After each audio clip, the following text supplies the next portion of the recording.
മാന്യപ്രേക്ഷകർക്ക് നമസ്കാരം. രാജ്യത്ത് ഇന്ന് പുറത്തു വന്നിട്ടുള്ള നിയമസഭാ തിരഞ്ഞെടുപ്പുകൾ നോക്കുമ്പോൾ ഒരു കാര്യം വളരെ വ്യക്തമാണ്. എത്ര സുന്ദരമായ, എത്ര മനോഹരമായ റിസൾട്ട് ആണ് പുറത്തു വന്നിട്ടുള്ളത്.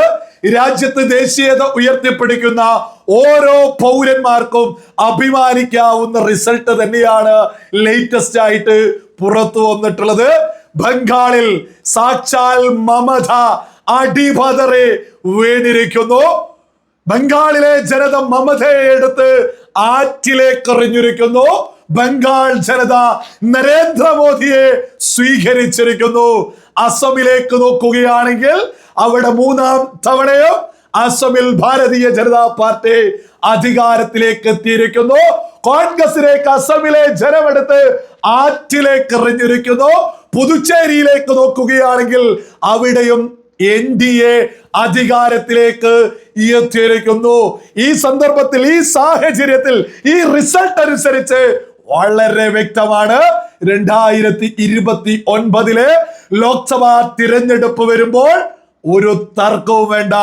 രാജ്യത്തിന്റെ പ്രധാനമന്ത്രിയായിട്ട് 2029 നരേന്ദ്രമോദി തന്നെ എത്തും. നരേന്ദ്രമോദി സർക്കാർ തന്നെ 2029 തുടരുമെന്നുള്ളതിൽ ഒരു തർക്കവും വേണ്ട. അത്രത്തോളം സുന്ദരമായ റിസൾട്ട് അല്ലേ?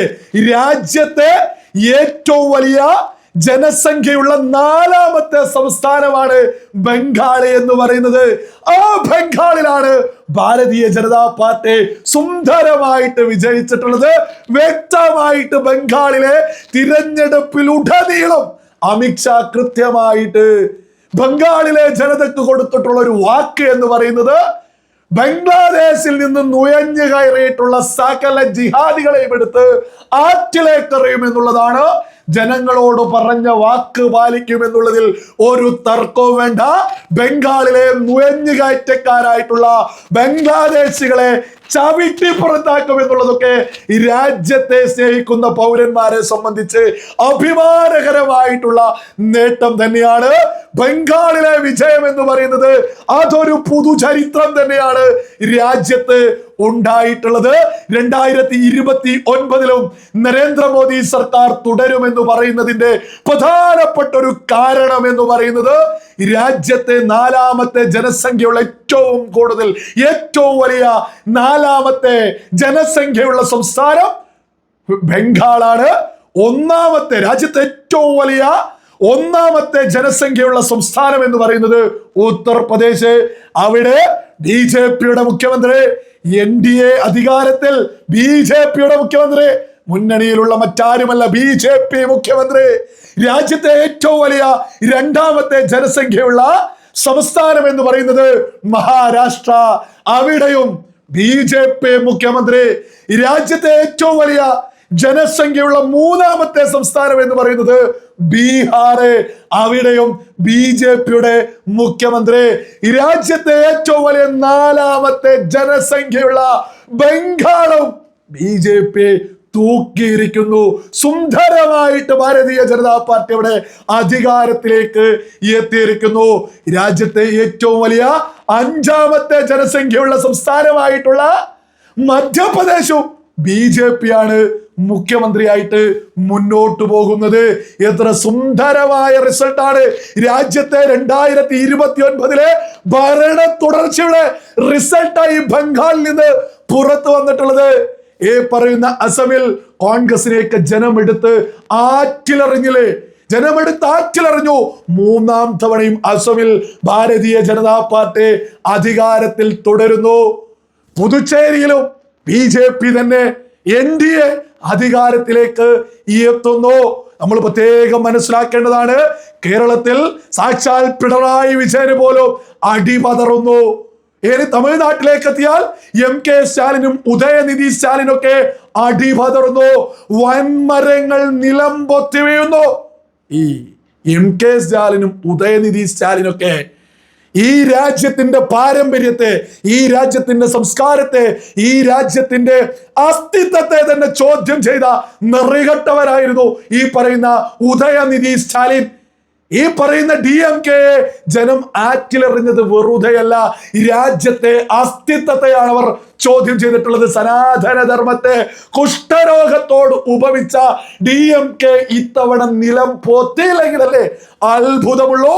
തമിഴ്നാട്ടിലും DMK നിലം പൊത്തി വിടും. രാജ്യത്തെ അസ്തിത്വം ചോദ്യം ചെയ്തവർ നിലം പൊത്തി അടിപതറി വീണിരിക്കുന്നു.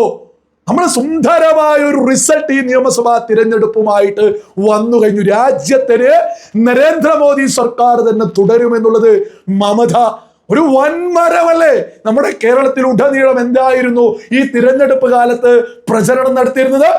മമത ബംഗാളിൽ വിജയിച്ചാൽ അടുത്ത പ്രതിപക്ഷത്തിന്റെ പ്രധാനമന്ത്രി സ്ഥാനാർത്ഥി മമതയാണ്, മമത നരേന്ദ്രമോദിയെ പരാജയപ്പെടുത്തുമെന്നൊക്കെ അന്നൊക്കെ തന്നെ നമ്മൾ നിരന്തരം പറഞ്ഞു.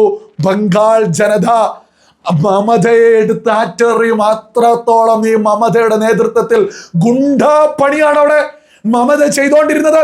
അത് ജനം കൃത്യമായിട്ട് തിരിച്ചറിഞ്ഞു. BJP കൃത്യമായിട്ട് അത് ജനങ്ങളിലേക്ക് എത്തിച്ചു. മമതയും നിലം പൊത്തി വീണു.